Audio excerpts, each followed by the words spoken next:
Miarabantsika ry havana natratra ity Alahady fahatelo amby roapolo ny volana May ity. Alahady andro ny tompo, fotoana natokantsika hiderana azy. Andro ankalazantsika ihany koa ny pentekosta. Misaotra an'Andriamanitra isika mbola afaka manaraka ny fotoam-pivavahana feno izay fanaontsika isaky ny Alahady, indrindra amin'izao andro pentekosta izao, eto amin'ny fitaovan-tserasera Facebook. Koa ao aminareo ny ry havana ny fahasoavana sy ny fiadanana avy amin'ilay ankehitriny sy taloha ary ho avy, ary avy amin'ny fanahy fito izay eo anoloan'ny seza fiandrianana, ary avy amin'ny Jesosy Kristy vavolombelona marina sy lamatoa maty ary lehibe ny mpanjaka amin'ny tany. Ndeha hitsangana isika hisaotra sy hideran'Andriamanitra amin'ny alalan'ny Apokalipsy toko faharoa amby roapolo, ny andininy fahafito amby folo ka hatramin'ny faharoapolo. Aray ny hira 70, ny andininy voalohany faharoa fahatelo, ary vavaka no amaranantsika azy. Hideran'Andriamanitra ary sika amin'ny alalan'ny Apokalipsy toko faharoa amby roapolo, ny andininy fahafito amby folo ka hatramin'ny faharoapolo, manao hoe: ny fanahy sy ny ampakany manao hoe avia, ary aoka izay manao hoe avia, ary aoka ho avy izay mampetaeta izay mety, aoka izy misotro maimaim-poana amin'nay. Hoy izay manambara ireo zavatra ireo, eny ampanganao. Amen. Avia Jesosy Tompo. Amen.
Hivavaka isika.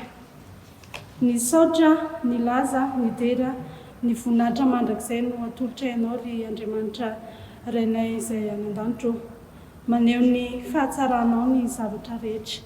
Misaotra anao indrindra izay noho ny fitantananao ny fiainanay ka natraranay ity fotoana ity. Misaotra fa afaka mankalaza ny pentekosta izay na dia samy natokantrano any aza no hankalazanay izany.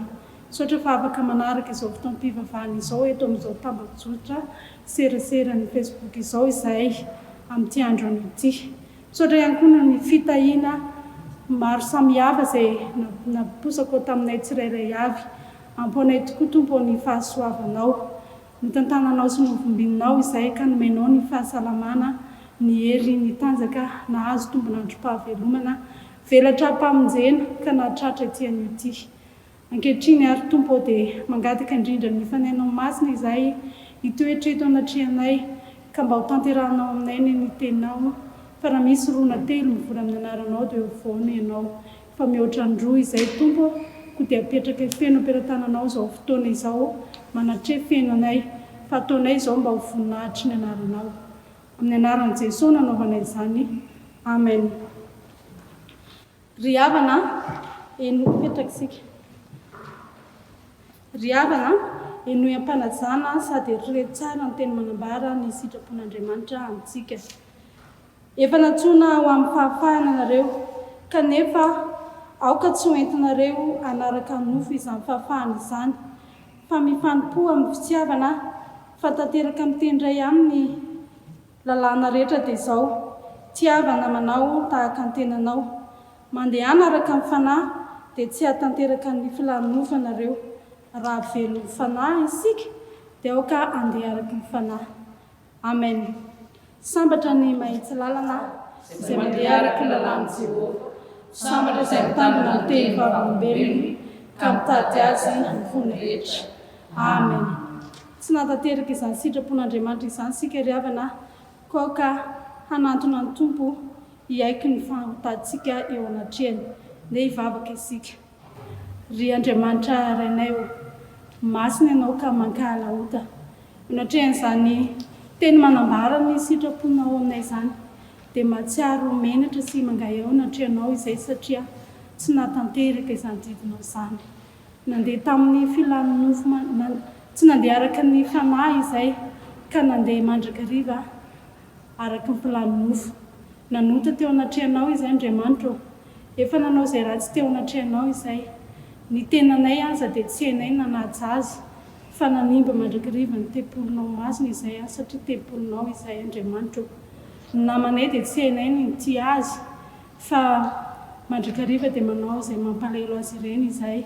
Mifanenjika izay ary mifanaratsy, mijangajanga eo anatrehanao izay ka mihodina aminao ihany koa, manakalo anao amin'izao reheky n'izao tontolo izao.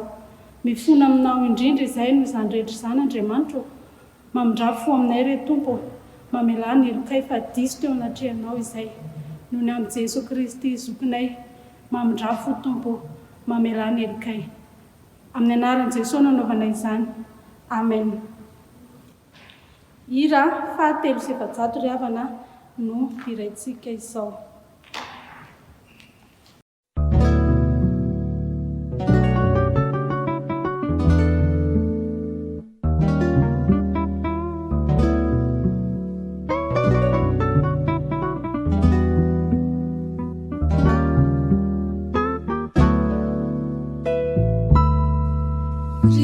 Ridesha tumbo tsara,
ry havana raiso am-pifaliana sy amin'ny fanentenana eo am-pitsanganana ny famelan-keloka omeny tompo atsika hitsangana isika hoy ny tompo andriamantsika ary omeko fo vaovao ianareo ary fanahy vaovao no ataoko anatinareo ary esoriko amin'ny nofonareo ny fo vato ka omeko fo nofo ianareo ary ny fanaiko no ataoko anatinareo ka hatonga anareo andeha araky ny lalako sy tandrina ny fitsipiko ka hanaraka azy ary horainareo aho ary ianareo ho zanako lahy sy ho zanako vavy hoy Jehovah Jitoa fa ao amin'ny Kristy Jesosy ny lalan'ny fanainaina no nahafaka atsika tamin'ny lalan'ny fahotana sy ny fahafatesana voavelan'ny elokareo no ny anarany masina mandehana ary amin'izao sisa izao aza manota intsony sambatra ny olona izay voavelany elony sy voasarona ny fahotana sambatra ny olona izay tsy sainja Jehovah ary tsy misy fitaka ny fanahiny amen. Hira fahafito amby valopolo sy efajato ny andininy voalohany no ndeha iraintsika.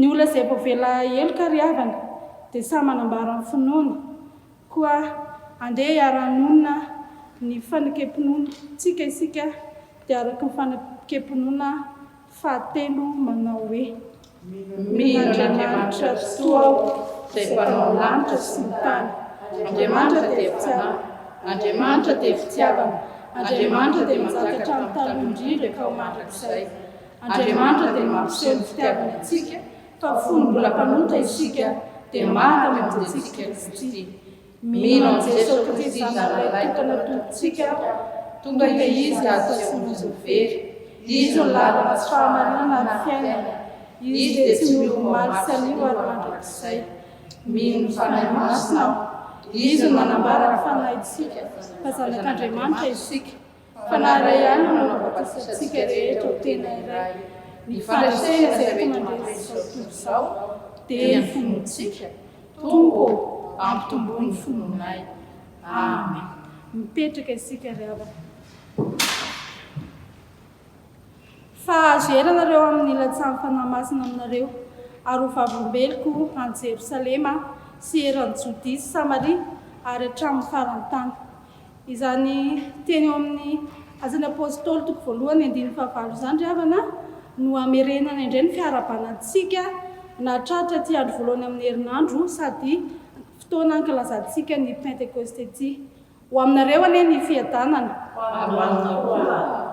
ambara izao ndra raha fiangonana ary 5 minitra ny fahasalamana hitsangana nambara izany ray aman-dre mitandrina sy ny solotena ny tompona andraikitra ara-pahasalamana.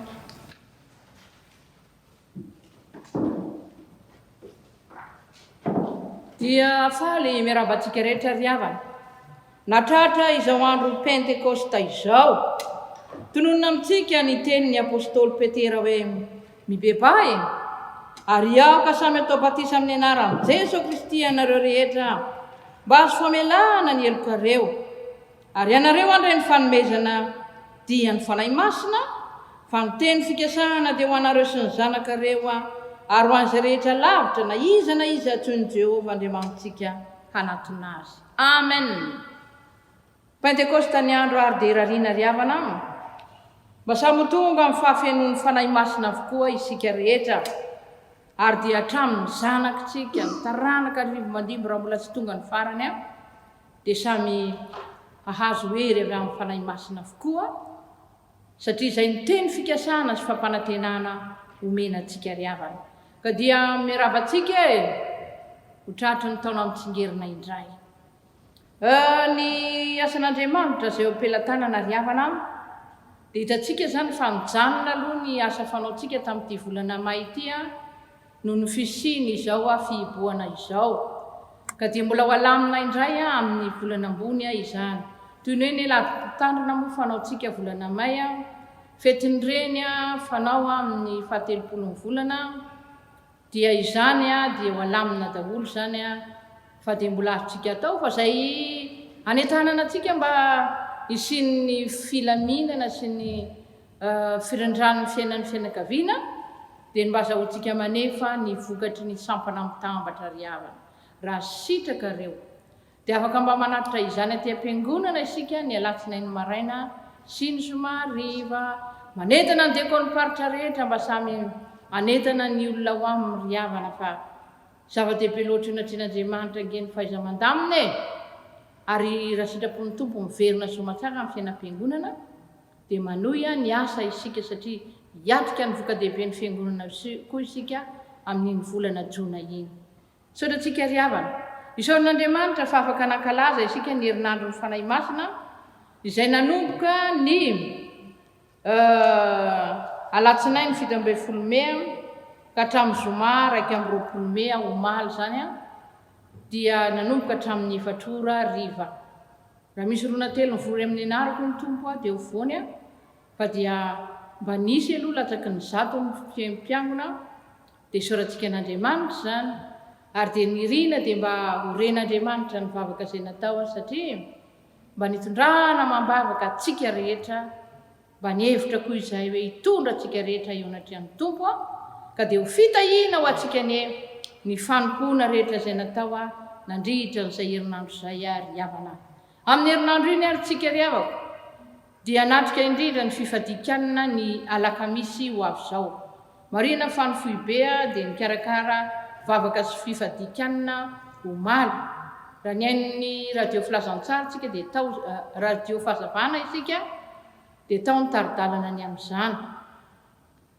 ary dia amin'ny lakamisy kosa dia tsisy izay taridalana izay fa avy hatrany dia atao am-piangonana tsika zany miatrika an'izay vavaka sy fifadikanana izay andro fiasany fa manasa antsika riavana mba hiezaka sady mianatra no manatanteraka mba azahoantsika indrindra ny fitahian'Andriamanitra ary fitombona ara-panahy ny amin'izany anasana antsika rehetra zany amin'ny herinanio dia mbola mihiboka ihany ny fiangonana ka dia toy izao ihany zany anatrehantsika ny Fanompoam-pivavahana amin'ny alalan'izao fitaovan-tserasera izao ary rehefa tsy manana moa tsika riavana dia afaka mba mifampizara ihany tsika hoe andao mba ampindramina ny olona koa ilay fitaovantsika ohatra na koa ny ao an-tokantrano mihitsy manomana fanompoam-pivavahana dia raha sitraka reo koa dia mba hanao rakitra isika isan-trano ho amin'ny alahady zany mba entsika manana indrindra ny asan'Andriamanitra aty amin'ny fiangonana dia samotahin'Andriamanitra sika ho salama daholo ho tafita soriavana ary dia anana indrindra ny fanahy masina ao anaty izay mampianatra antsika ny zavatra tsy hay mangatamy tompo dia omena dia ho tonga amin'ny fahafenona isika riavana dia izay no raharahantsika izay atao am-pelantanana ka dia ho an'Andriamanitra ireriny ny voninahitra amen.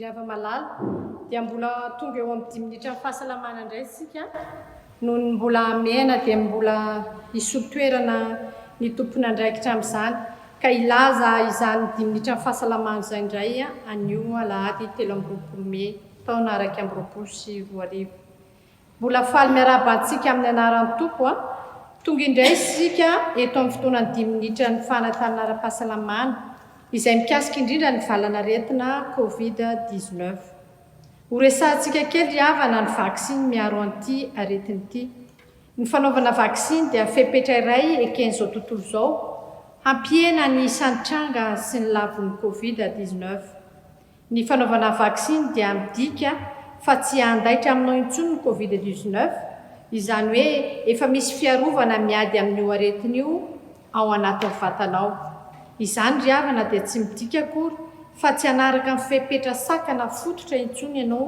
rehefa vita vaksiny satria mbola afaka mamindra nyotrika aretina foana izy.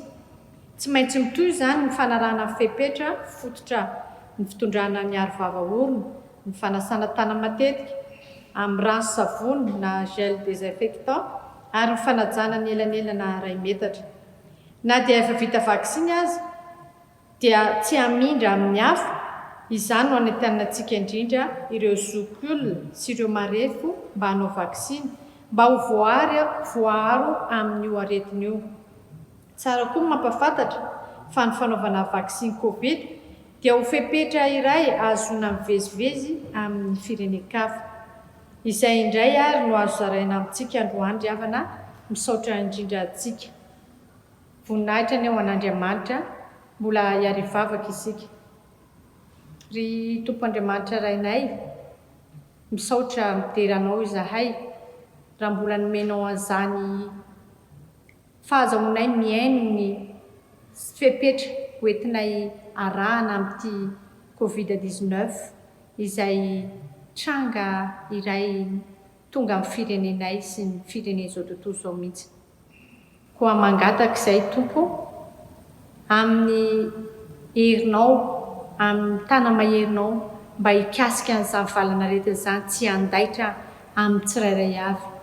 Izany aretina izany Tompo dia ianao mahay manasitrana, ianao ilay mpamonjy tsara indrindra azo antsoina amin'ny sarotra rehetra ka manantena izay Tompo fa ianao no hamonjy anay amin'izany valanaretina izany. Misy nefa Tompo ny miady mafy amin'io aretina io amin'izao,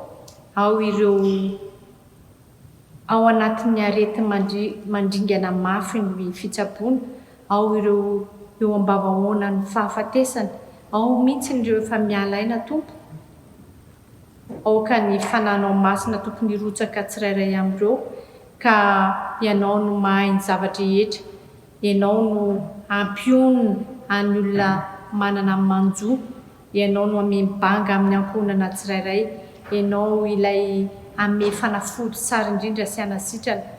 Koa eto izay Tompo dia mivavaka ho an'ireo havanay tsirairay ireo, namana, tapaka, ny mpiaramonina, ny mpiray firenena, eny ary na dia ny hafa firenena aminay, angatana fitaholaona aminao izany Tompo hikasihanao amin'izany fanasitrana tanteraka tsirairay izany. Koa amin'ny alalan'i Jesosy Kristy zanakao ny tianay angatana ny zavavaka izany. Misaotra Tompo. Amen.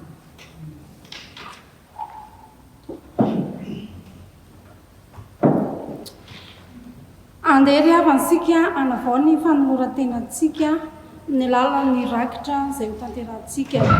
Ao anatin'ny rakitra ny hira salamo fahatelo amby telopolo amby zato no iraintsika. Hira salamo fahatelo amby telopolo amby zato.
Di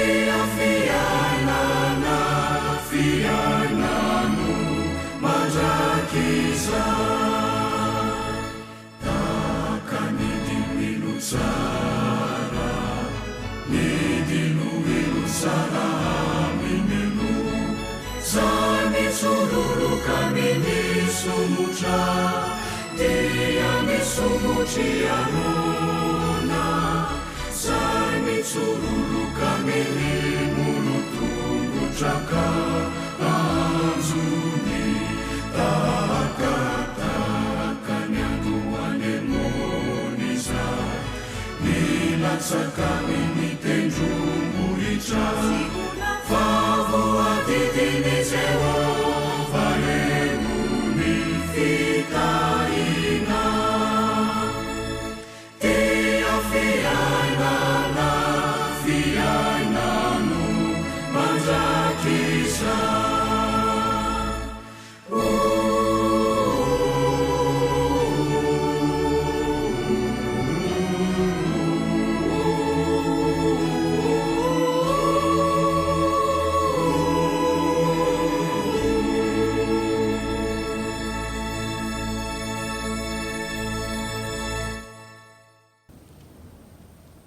Hitsangansika hanolotra ny fanavitra, ny rakitra, hivavaka isika.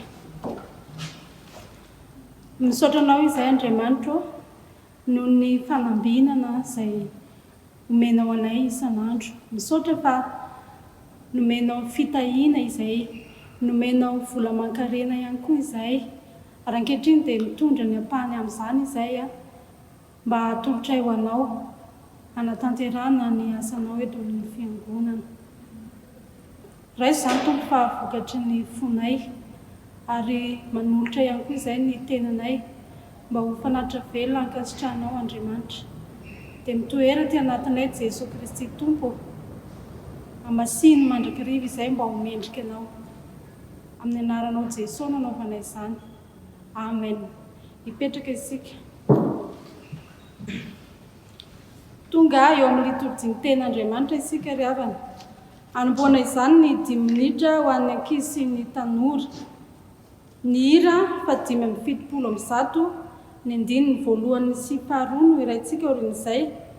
Ary orin'izay dia hitsangana ny diakonina mpiara-miasa hitary-bavaka sy hamaky ny teny. Orin'ny vavaka dia hitsangana ny ray aman-dreny mpitandrina hitondra ny hafatry ny ten'Andriamanitra amintsika.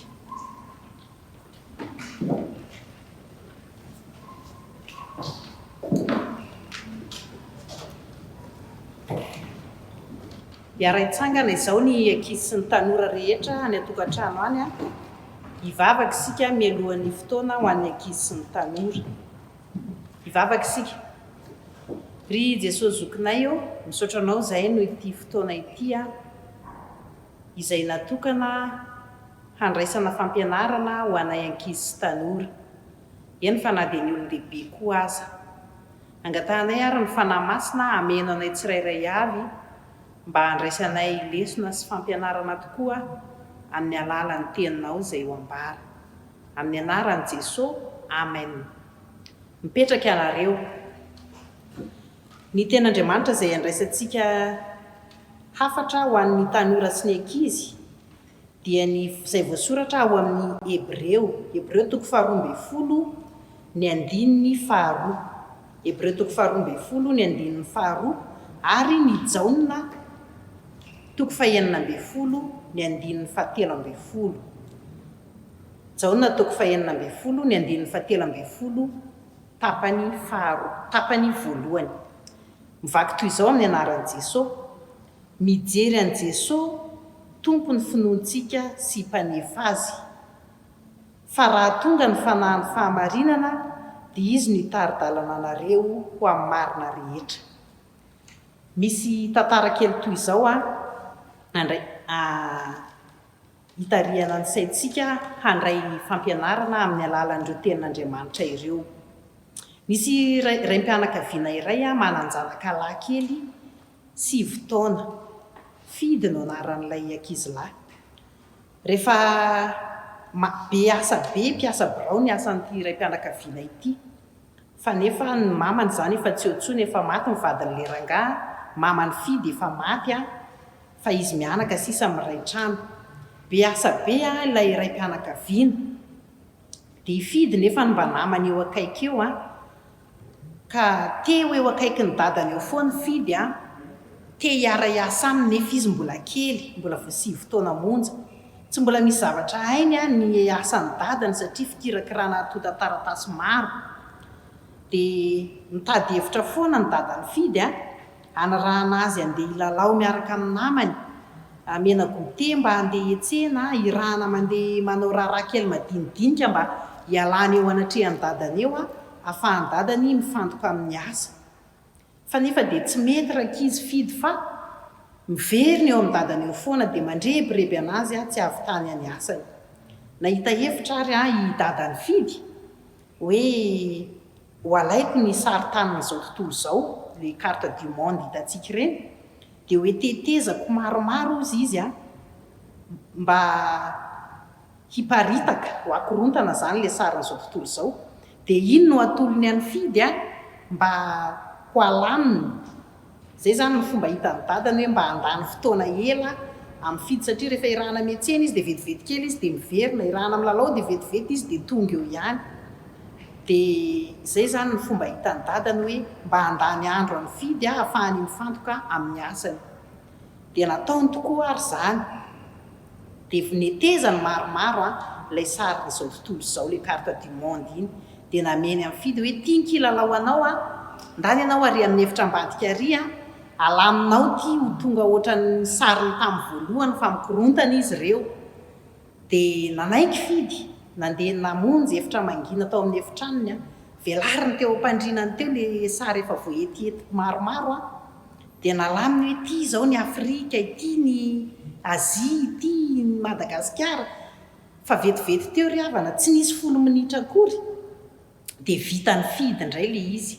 Fa tsy tsikaritra ilay rainy fidy mantsy a, fa hay nisy sary olona tao ambadika ilay carte du monde, dia zay no nahaizany fidy azy vetivety hoe navadibadika fidy teo ilay sary, dia jereny misy lohany, misy tongony, misy tanany, ino no nahaizany azy, fa fidy mbola 7 taona mbola tsy mahalala akory ny firafitry ny sarin'izao tontolo izao. Fa ilay sary olona tao ambadika, ino no nahaizany azy, natambany hoe tia ny lohany, tia ny tanany a, dia rehefa navadika ireo a dia nanaraka an'izay koa ilay sarin'izao tontolo izao tao ambadika. Izao ny lesona sy afatra ry ankizy tanora malala. Rehefa mijery an'i Jesosy Kristy tompon'ny finoantsika isika, izay voambara tao amin'ny Hebreo 12, ny 9:12 teo, izay raisina hoe olona tao ambadika ilay sarin'izao tontolo izao, dia tonga ho azy ny fanahy ny fahamarinana ampianatra antsika ny marina rehetra, izay voambara tao amin'ny Jaona 9:12, ny 9:13 tapany voalohany. Rehefa mifantoka tsara amin'ny Jesosy Kristy isika ry havana, mino an'izany Jesosy Kristy tompon'ny finoantsika izany, dia izy a nanome ny fanahiny ho antsika izay mino azy, ka hitarika antsika ho amin'ny marina rehetra. Ary azo antenaina fa fitarian'ny fanahy masina no nahatonga ny fidy hanana hevitra hoe aika misy sary olona tambadika, dia ino no hevitra hitany a nandrafetany an'ilay sarin'izao tontolo izao. Dia eo antsika ihany koa zany, eo amin'ny fiainantsika andavanandro a, aza mitady vahaolana hafa any akafa fa ao amin'ny Jesosy Kristy ihany. Rehefa tena miorina ao amin'ny Jesosy Kristy ny finoantsika, dia misy fanahy masina alefany, izay ankalazaintsika amin'izao pentekosta izao, nomeny antsika izany fanahy izany a, hitarika antsika ho amin'ny marina rehetra, ary tsisy ho efantsika afa-tsy ny fahamarinana rehefa ao amin'ny Jesosy Kristy a, tompon'ny finoantsika no jerentsika. Dia ho an'Andriamanitra ny voninahitra. Amen.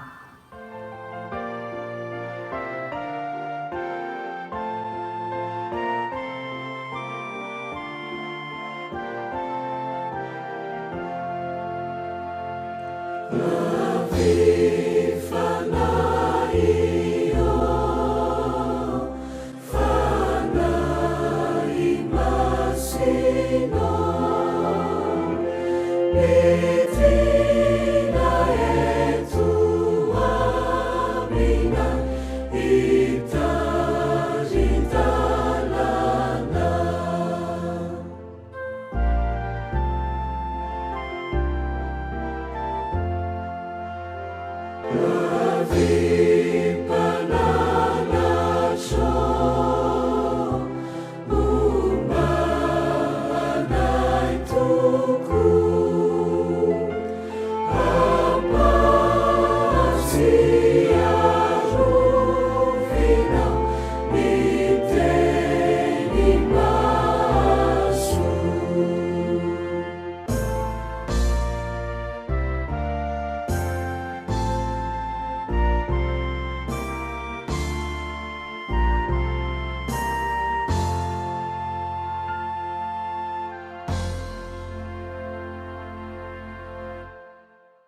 mbola iaraka ivavaka tsika tompoko.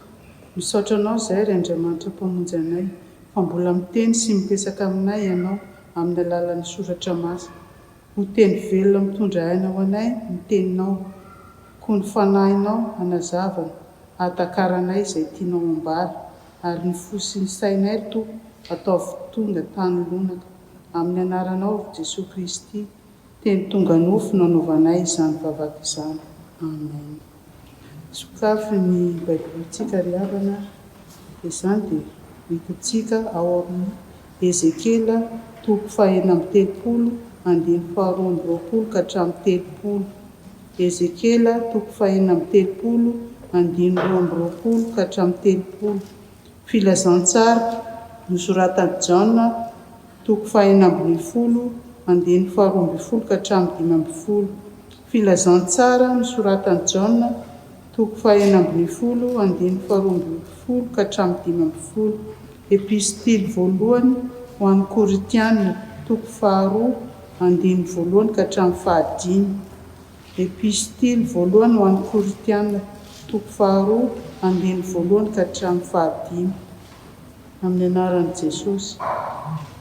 Koa ataovy amin'ny taranak'Israely hoe izao no lazain'i Jehovah toa. Tsy noho ny aminareo nanaovako izany ry taranak'Israely, fa noho ny anarako masina izay nilotoinareo tany amin'ny jentilisa izay nalehanareo. Ary ho amafisiko ny anarako lehibe izay efa nilotoinareo tany amin'ny jentilisa, ka dia ho fantany fa izao ny Jehovah, hoy Jehovah Tompo. Rehefa miseho ho masina eo masony aho amin'ny ataoko aminareo, fa alaiko avy any amin'ny jentilisa ianareo ary angoniko avy amin'ny tany rehetra ka hoeto ho any amin'ny taninareo. Dia ho fafazako rano madio ianareo ka adio, ny mba ho afaka amin'ny fahalotoanareo rehetra sy ny sampinareo rehetra no hanadiovako anareo. Ary omeko fo vaovao ianareo ary fanahy vaovao no hataoko ao anatinareo. Ary esoriko amin'ny nofonareo ny fo vato ka omeko fo nofo ianareo. Ary ny fanahiko no ataoko ao anatinareo ka hahatonga anareo handeha araka ny lalànako sy hitandrina ny fitsipiko ka hanaraka azy. Ary honina any amin'ny tany izay omeko ny razanareo ianareo ka ho oloko ianareo, ary izaho Andriamanitrareo. Ary hovonjeko ho afaka amin'ny fahalotonareo rehetra ianareo, ary antsoiko sy ataoko vokatra ny vary, ary tsy hanaterako ny sary intsony ianareo. Ary ataoko vokatra koa ny voankazo sy ny vokatry ny sa, mba tsy ho voalatsa ny jentilisa amin'ny sary intsony ianareo.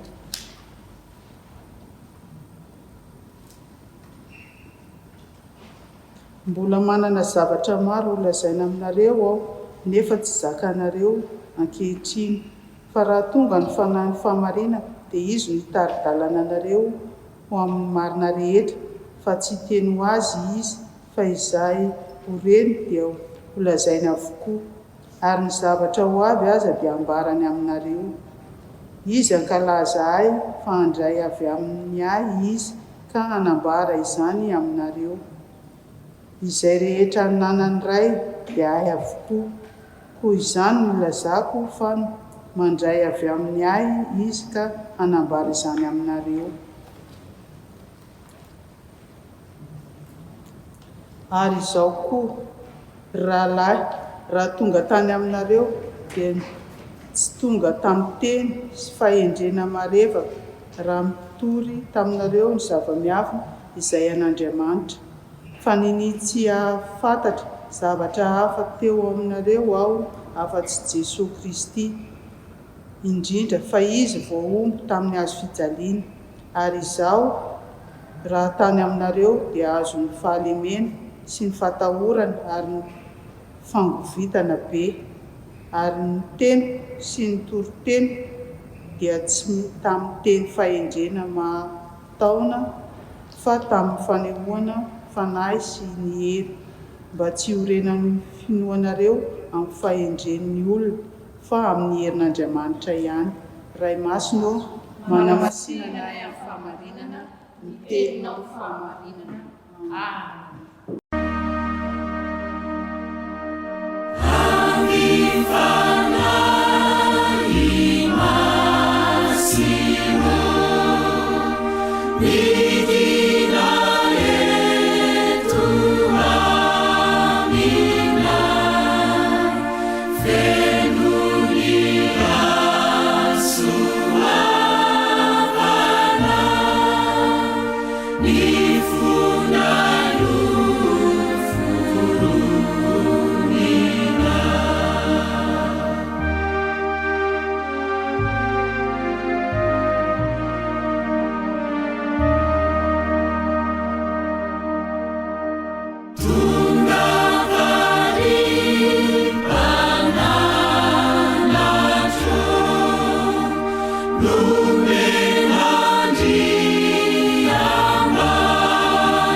Ny tenin'Andriamanitra ry havana izay afatra ho amintsika nalaina avy amin'izany soratra masina novakina teo izany dia arak'izay hita ao amin'ny bokin'ny Ezekiela mpaminany. Ezekiela 4:9 dia novakina tamintsika ny 2:20 ka hatreny amin'ny 3:30 dia ho amintsika mandrakariva ny ry havana ny fahasoava amin'ny Jesosy Kristy tompontsika. Alahady ny pentekôstanio, mankalaza indrindra isika ary matsiaro ao am-pontsika ny fahatanterahany teny fikasana izay nataon'Andriamanitra nampitondraina an'ireo mpaminany marobe any amin'ny testamenta taloha, ary talohan'ny akaran'i Jesosy ho any an-danitra dia nanafatra izy hoe ary azo ery ianareo amin'ny latsahan'ny fanahy masina aminareo. Tanteraka izany ka mijoro ry havana ny fiangonana. Ny fiangonana zany dia asan'ny fanahy masina. Ary indray aza moa ny azo boky ny asan'ny apôstôly dia misy milaza fa tokony hoe boky ilazana ny asan'ny fanahy masina io boky ny asan'ny apôstôly io. Ary tsika atao tsara zany ny mamaky zany. Mba lalantsika zany asan'ny fanahy masina zany ary saikareo epistily izay milaza soratra nosoratana ho an'ny fiangonana dia maneho zany vokatry ny fanahy masina izany. Fa izao bokin'ny Ezekiela izao ry havana dia hitantara sy manambara amintsika hoe manahoana tokoa moa ny fanahy masina izay raisintsika. Mitondra inona eo amin'ny fiainantsika zany. Isika amin'izao fotoan'izao mijerena fa tarafintsika tamin'ny fiangonana voalohany tao amin'ny Israely izany. Marina aloha fa ty Ezekiely tika dia mpisorona tao amin'ny tempolo tao Jerosalema izy.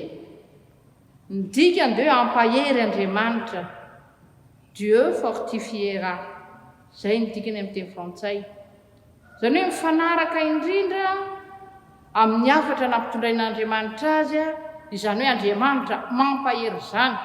Izy no ampaherezana ny jiosy babo tany Babilôna tamin'ny taona 750 talohan'i Jesosy Kristy zany. Ary dia niaraka moa tamin'ireo babo andehan'ny faharoa ireo izany hoe nanaraka ny mpanjaka Joakima ireo mpaminany ry havana. Nanambady izy moa dia mahatapoka ilay tian'ny masona. Mampiavaka ny Ezekela ny filazan'izay hoe ilay tian'ny masona izay ao amin'ny toko 420 ary tamin'ny fotoana izay nilazan'Andriamanitra taminy amin'ny faravahan'ny Jerosalema sy ny tempolo izany.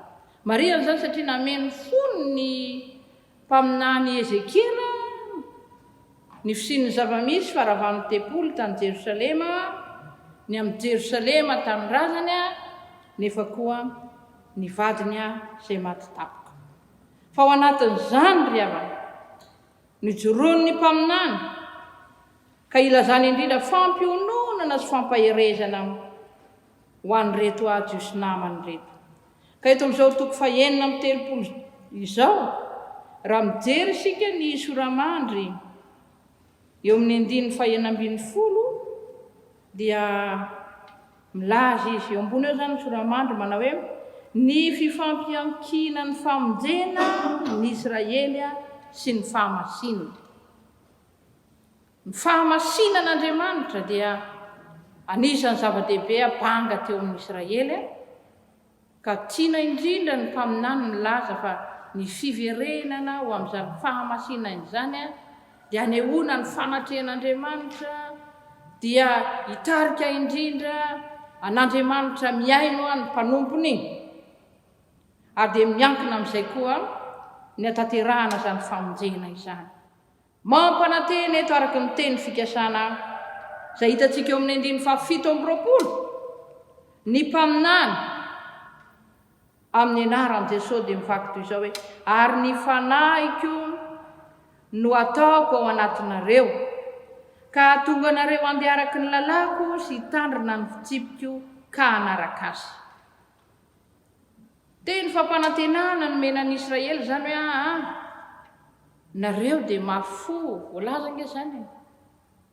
Nareo koa nefa dia be fahoriana, miady mafy mihitsy any amin'ny fahababonany manao trandraka tany mena, manaraka volotany ka tsy mijoro araka ny maha-Israelita azy mpakatony ny lalàna Mosesy sy ny mpaminany. Fa izao ny fanahiko mihitsy io no ataoko ao anatinareo.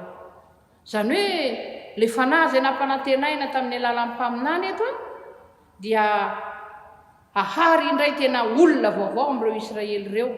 Tsy hoe olona voariana koa fa ireo olona ireo arian'Andriamanitra ho vaovao indray izy ahay indrindra makatoa ny fitsipika sy ny lalàna izay nomena ho tandremana ary indrindra hiverina ao amin'Andriamanitra ka hanana izany fahamasinana izany.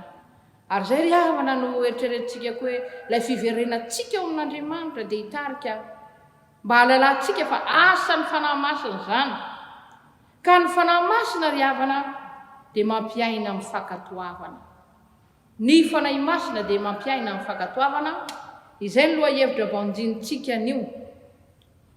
Satria ny tsy fankatoavana rehetra nge izay no nateraka na ny fahababona, na ny faresena, na ny ady mafy izay natrehan'ny Israely. Fa ny fankatoavana kosa dia andrasana eo amin'izany vahoaka an'Andriamanitra izany. Raha ny fiainam-pankatoavana moa nijerena ry havana dia io izany tena antso mihitsy io atao amin'ny vahoaka an'Andriamanitra. Amin'ny epistiliny Jakoba toko 1:12 dia misy izao teny izao amin'ny anaran'i Jesosy fa aoka ho mpakatony teny ianareo fa aza ampiainy fotsiny ihany ka mamitaka ny tenanareo. Fa aoka ho mpakatony teny ianareo fa aza ampiainy fotsiny ihany fa mamitaka ny tenanareo. Manambara izany hoe ny tenin'Andriamanitra rehetra ity baiboly ity dia natao ankatoavantsika. Ankatoavana, tanterahana, iainana izany. Tsy ho mpiainy fotsiny tsika dia milaza hoe tsy miainy tenin'Andriamanitra ianao, tsy mamaky baiboly ianao fa ahoana ny iainana sy ampiarina an'izany. Izay ny andrasana ry havana. Ary eto dia mitarika antsika araka izany teny no lazain'ny mpaminany izany. Fa ny fanahy masina irery ihany no mitarika antsika mba hahatonga antsika iaina amin'ny fankatoavana an'Andriamanitra. voalohany indrindra ry havana dia apetrak'Andriamanitra ao anatin'ny mino a ny fanahy masina. Zay lazainy eo amin'ny 17 ary ny fanahiky no ataoko ao anatinareo. Atolotra Andriamanitra dia apetrak'Andriamanitra ao anatin'ny mino a ny fanahy masina. Fanahy masina ry havana dia tsy izy fa ao anatin'ny trinité zany. Andriamanitra mitoetra ao anatintsika zany fanahy masina izany. Ny perikopantsika na ny mofinainantsika nandritra iny herinandro iny dia milazalaza ny asan'izany fanahy masina zany. Tsy vaovao amintsika fiangonana koa zany, fa raha diontsika dia toriana sy ambara aminao fa ao anatin'ny trinité izany fanahy masina zany izay manambara fa Andriamanitra miasa eo anivon'ny fiangonana izy ankehitriny. Vita ny famonjena dia Andriamanitra zanaka efa lasa niakatra any an-danitra. Andriamanitra ray raha teo efa ny an-danitra raha teo izy. Fa milaza ny fanatrehan'Andriamanitra ao amintsika dia ny fanahy masina ry havana. Noho izay dia manome toky eto Ezekiela mpaminany fa apetrak'Andriamanitra ao anatin'ny olona ny fanahy masina. Rehefa mitantara mantsy izy ry havana eo andininy eneloha dia nisan'ny voalaza ao fa nandoto ny tany izy any amin'ny Jentilisy. Zany hoe tsy nijoro vavolombelona tsara zany Israely tany fa nanaraka ny fanaony Jentilisy izy. Ary dia voaloto hatramin'izany anaran'i Jehova Andriamanitra izany. Tsy mba niseho izy hoe zay olon'Andriamanitra, izay manara-dian'i Jehova Andriamanitra, tsy tateny aminy izany. Ary vokatra izay dia niaran'ny hevitr'Andriamanitra izay nitondra azy tany amin'izany fahababoana rehetra izany. Tsy maintsy niatra taminy izany niatra taminy avokoa ny karazam-pahoriana rehetra satria tsy nijoro ho tena vavolombelona izy fa nandoto ny anaran'i Jehova Andriamanitra. Malahelo tokoa Andriamanitra ny amin'izany ry havana. Ary dia izay no nilazainy hoe ny fanahiko mihitsy no ataoko ao anatinareo.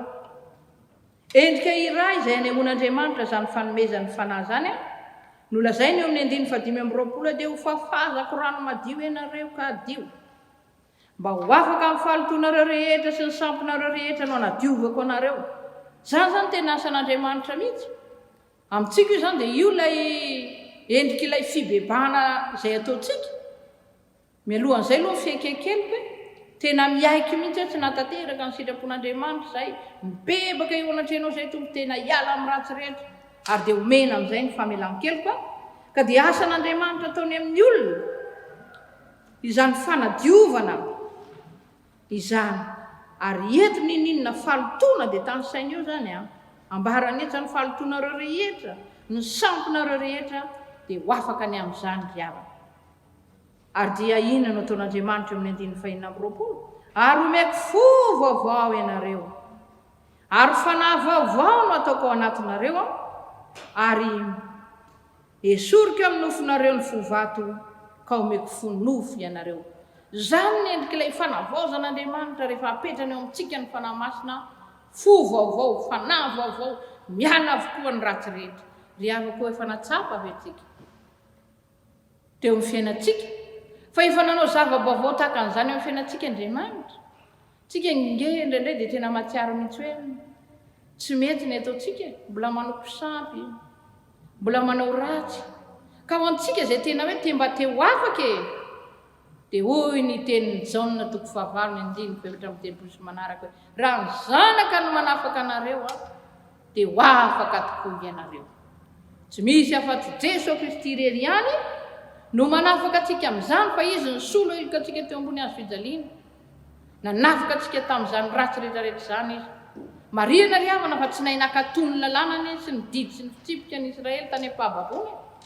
Izay no nahatonga azy hiarany koa ny fahatezeran'Andriamanitra toy izao ka nanjary niaran'izany fahababoana izany. Tsy mahavonjy azy zany satria tsy tanterany izany fa Jesosy Kristy kosa izay efa maty teo ambony azo fijaliana izy no any afaka amonjy antsika ka dia ny fanahany mihitsy ihany no napetrany eo amintsika mba hahitarika antsika hoe tena hibebaka sy haiky ny elontsika eo anatin'Andriamanitra ary handray izy amin'ny teny fikasana izany. Fa ny faharoa ry havana amin'ny tapany faharoa amin'ny 1:7 dia milaza an'izao hoe ka tonga nareo andeha araky ny lalako sy hitandrina ny fitsipiko. Zay zany ilay fiverenana amin'Andriamanitra. Inona ny lalàn'Andriamanitra iny fitsipiko isika didy folo indray zay. Io ny sitrapon'Andriamanitra zany any amin'ny testamenta talohantsika io. Dia ny fanarahana an'Andriamanitra ry havana lava be zany.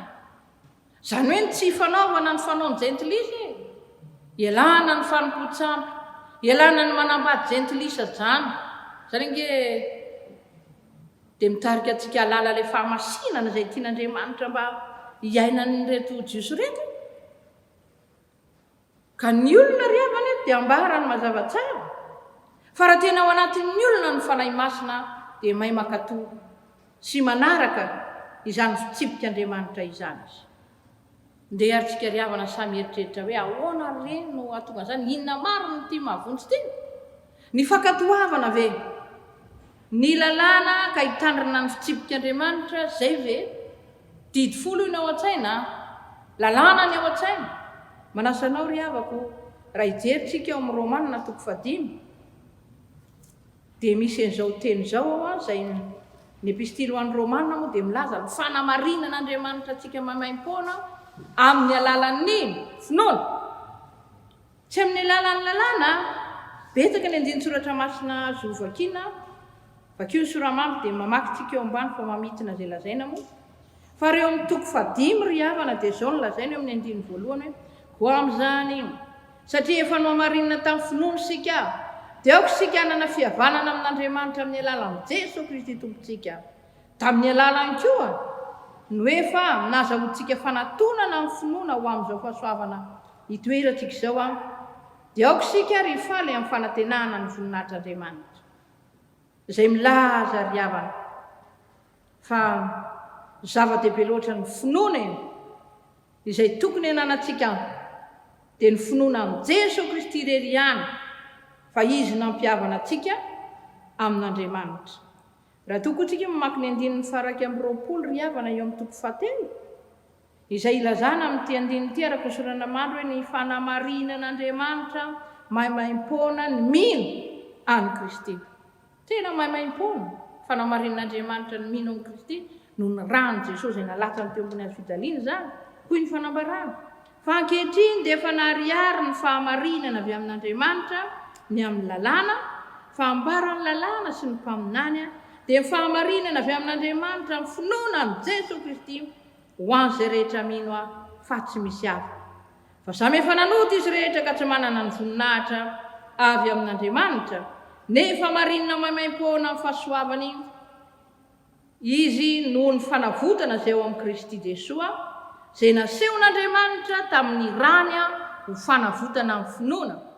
Hanehoana ny fahamarinany amin'ny tsy namalian'Andriamanitra ny fahotana lasa tamin'ny nandeferany, mba hanehoana ny fahamarinany ankehitriny mba ho mariny sady hanamarina izay manana ny finoanan'i Jesosy. Zany ry havana ny fahamarinan'Andriamanitra izay andrasana amintsika dia ny fahalalantsika zany fa maimaim-poana zany fa ny fanamarinana antsika no ny fahamarinan'Andriamanitra izay nanome antsika amin'ny Jesosy Kristy ho mpamonjy. Fa tsy natanteraka indrindra ny sitrapon'Andriamanitra na ny lalànany ny jiosy tany amin'ny fahababony. Izay ilay izy hoe samy efa nanota izy rehetra ka tsy manana ny voninahitr'Andriamanitra. Ary tsy misy mihitsy na dia ray aza mahay makatoza ny sitrapon'Andriamanitra izany. Izay ny antony indrindra nanomezan'Andriamanitra antsika amin'ny Jesosy Kristy tompo ary havana mba hahatonga antsika tokoa hahalala no ny asan'ny fanahy masina fampamonjy Jesosy ary aizantsika indrindra manaraka ny lalàna vaovao sy ny fitsipika vaovao men'Andriamanitra antsika dia ny finoana ny Jesosy Kristy isika zany. Tsika very havana mbola ambony lalàna sy ny mpaminany eo ambany fahasoavan'i Jesosy Kristy tsika.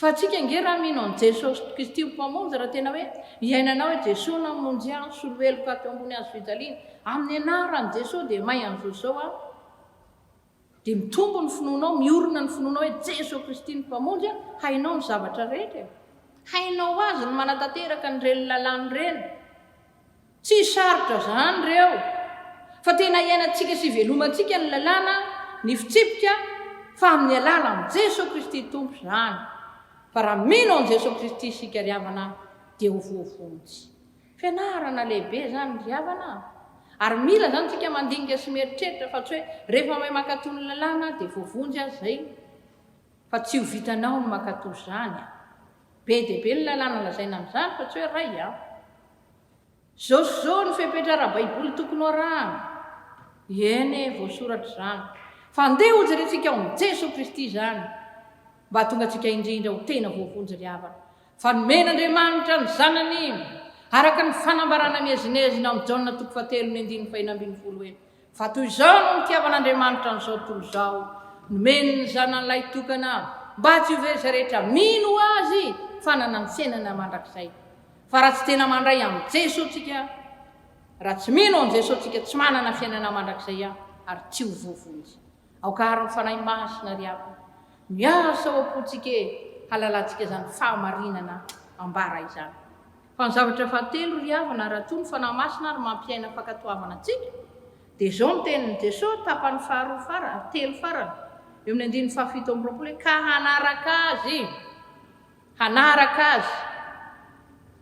iza no rahana riavana anaraka ny fanahy masina anaraka ny jesosy kristy manaraka ny fankatoavana zany ilaina amintsika zany manaraka ny jesosy raha ijeno mantsika ty amin'ny testamenta vaovao fa teo amin'ny vahoaka an'andriamanitra Israely fiangonana voalohany dia nanaraka an'andriamanitra ny olona tena zany mihitsy ny fiainana satria teokrasisy tamin'izany fotoana zany fa rehefa tsy hain'ny olona ny aina tamin'izany hoe fanjakana teokrasia zany dia nanjary lasa monarsia indray ny ainana nangataka mpanjaka izy sarotra fa eto riavana jesosy kristy rehefa nomen'andriamanitra antsika jereo fa rehefa niantso mpianatra jesosy dia hitantsika ohatra amin'ny Jaona 1 dia ny 9:30 sy ny manaraka soramandry dia milaza hoe nazahoan'i jesosy ny mpianany voalohany fa samy manambarana io daholo na Matthieu na Marka Luka dia ny zavatra hita ohatra eo amin'ny tapan'ny 50 rehefa niantso any André izy izay rahalany Simona Petera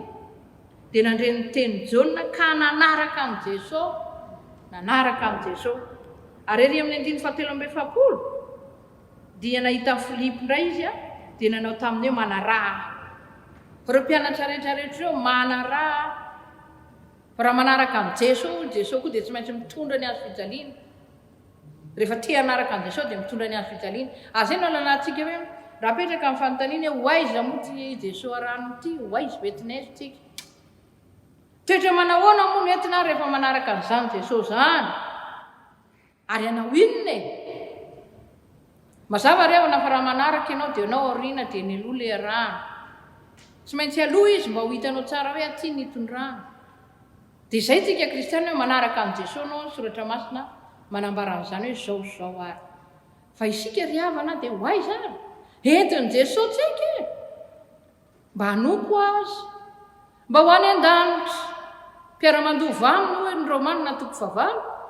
miaraka mandova amin'i jesosy ny fanjakan'andriamanitra anytsika no entina hoentin'i jesosy tsika ho amin'ny tena famonjena riavana ary indray riavana dia hoentin'i jesosy tsika irahany hoe ndana toroy ny filazantsara amin'ny olombelona reny tsy maintsy mijoro vavolombelona jesosy kristy tsika manambara izany mitondrana antsika dia eto edy hoe ny faharoa manaraka dia hanao inona moa tsika dia izay hitoro ny filazantsara zay ilay nirahana atsika ny rahan'i jesosy mandehana ianareo amin'izao tontolo izao hitoro ny filazantsara ho vavolombeloko ianareo anjoty Samaria hatrany amin'ny farantany fa rehefa mandray ny fanahy masina ianareo iainana zany dia mandehananareo torio ho filazantsara zany hoe zarao amin'ny olona ny famonjena izay nomeny jesosy anao ampafantarin'ny olona zany mba ho fantatry ny olona ny amin'ny jesosy ary indray ny farany dia hoe toetra manahoana moa zany io le manana ny fovaovao manana ny fahamasinana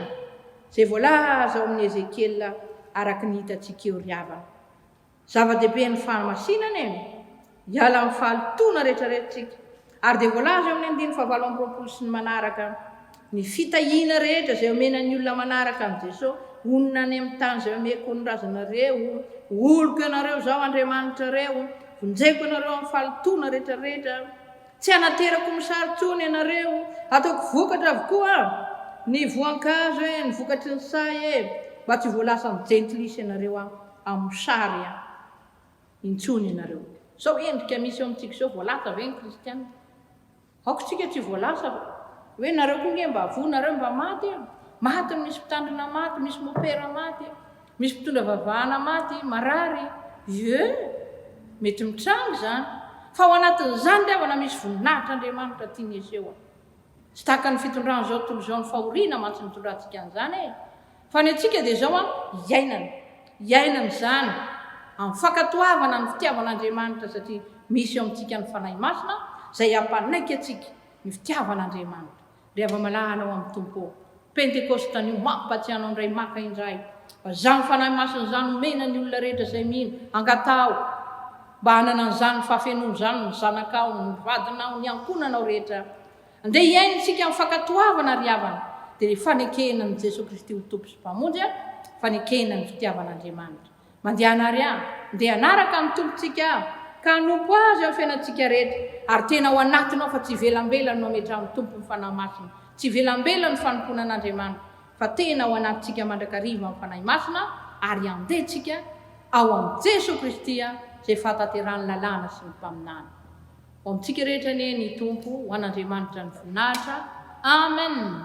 Mivavaka tsika dia misaotra tompo raha nomenao anay ny teninao tamin'ity andro an'ity, fanahy masina tokoa ampitoetra izany ao anatinay, ampitomboy ary ny finoanay mba hiainanay sy hivelomanay ny tena famonjena tompo, fa tsy amin'ny alalan'ny fiverenana indray ho amin'ny lalàna izany. Tsy hainay nge manatanteraka an'izany na ny fomba hivelambelany ihany izany, fa tena avy ao anatinay dia farisenin-dahatra feno. Ampio izay mba hiandray amin'ny Jesosy ary ho tena tompo sy mpamonjy, ho mpivavaka tsara, marina, masina, voatokana ho anao Andriamanitra. Asehoy amin'ny fiainanay ary fa tianay ianao tompo, ary zany no andehananay.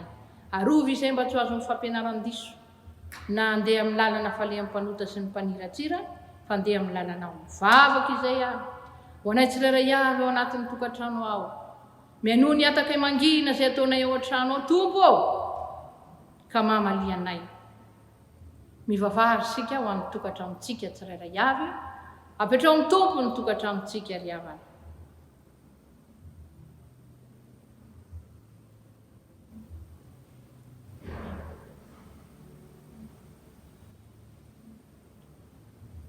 Misaotra tompo fa afaka miaino anay ianao, tsy teto ihany, fa mba isan'andro amin'ny vavaka rehetra izay ataonay, na iombonanay menakavy na izay tsirairay avy dia hiaino anay ianao, mba ho tonga olony vavaka izay, olony fanahy izay. Misaotra Jesosy, jereo koa tompo ny fitsekema mamotolonay zanay izay misy an'izy ireny, mba ho tena anaraka anao Jesosy hijoro vavolombelonao. Aza velanao faty eo am-pelantanan'ny mpanota ny fiangonana, favonjeo tompo. Dia mivavaka izay tompo ho an'ny firenena malagasy. Aoka indrindra ny fanahy masina miasa eto ka tsy ianao ny fanao ny jentilisana ny mpanota ny kristianina, fa naiza toerana iantsinao azy ireny ho tompona andraikitra, dia sa hijoro vavolombelonao, ka ho mariny ny olona mba hanaraka anao Jesosy noho ny fisin'ny kristianina amin'ny sehatra rehetra. Ianao ampiteny azy, ianao ampijery maso ny fitahiana rehetra, ary ianao akasika ny finofony mba haizany manatanteraka ny sitraponao. Misaotra Jesosy fa mahay zavatra rehetra ianao, dia mametraka ny hoavinay rehetra eo am-pelantananao izay. Misaotra tompo. Izay rehetra tsy mahasoa tsy voatonontononay ary dia omeo anay sitrakay mamarana ny vavakay, ka kambanay amin'ilay vavaka nampianaran'i Jesosy manao hoe: Rainayao izay ny an-danitra, ho amasinina ny eny anaranao, ho tonga ny eny fanjakanao, hatao aneny sitraponao, ety atany tahaka ny eny an-danitra. Omeo anay anio izay anona saza ho anay, ary mamelà ny elokay tahaka ny namelanay izay meloka taminay. Ary aza mitondra anay amin'ny fakapanahy, manafahanay amin'ny ratsy, fanao ny fanjakana sy ny hery ary ny voninahitra mandrakizay. Amen. Amarana izao fotoana izao isika ry havana, ny hira fa 730 no iraintsika ao aorian'ny tsodrano izay afatra sy tsodrano izay apetraky ny ray aman-dren'ny mpitandrina. Hira 730 ao aorian'ny afatra sy tsodrano. Zao ary no afatra ho antsika ry havana, ho kristianina VTT-tsika, manana vavaka betsaka e, manana toetra tsara, andrindra manana tanana mitsotra, miasa mitoro ny filazantsara. Isakariva amin'ny 7 ora ka hatramin'ny 7 ora sy 5 mihoatra aza miombona amin'ny efitsekema mitondra mambavaka ny olona rehetra, ny akonanao, ny mpitsabo, ny marary, ny manamanjo. Voan'izao aretina izao, ireo marefo ara-pahasalamana rehetra fa iainontsika ny tompo ry havana satria mpiaino vavaka izy. Dia atsika hitsangana andray ny tsodrano. Saotra indrindra tompo noho ny fotoana izay nomena ho anay tanteraka sy lavorary teto. Miaino ny vavakay tompo, amin'ny finoana tokoa no andraisanay ny fahafenoany fanay masina, andeha amin'izay herinay izay ary ny herinao miasa ao anatinay no anovanay anana fanahy vaovao sy fo vaovao. Saotra tompo, ho tanteraka amin'ny rehetra ary nitsodrano tononona amin'ny anaran'ny tompo manao hoe fitiavana mandrakizay no nitiavako anao, ary zany namparitako ny famindram-poko aminao. Mandehana amin'ny fitiavana izay feno fatanterahana rehetra. Dia ho aminareo anie ny tompo. Amen.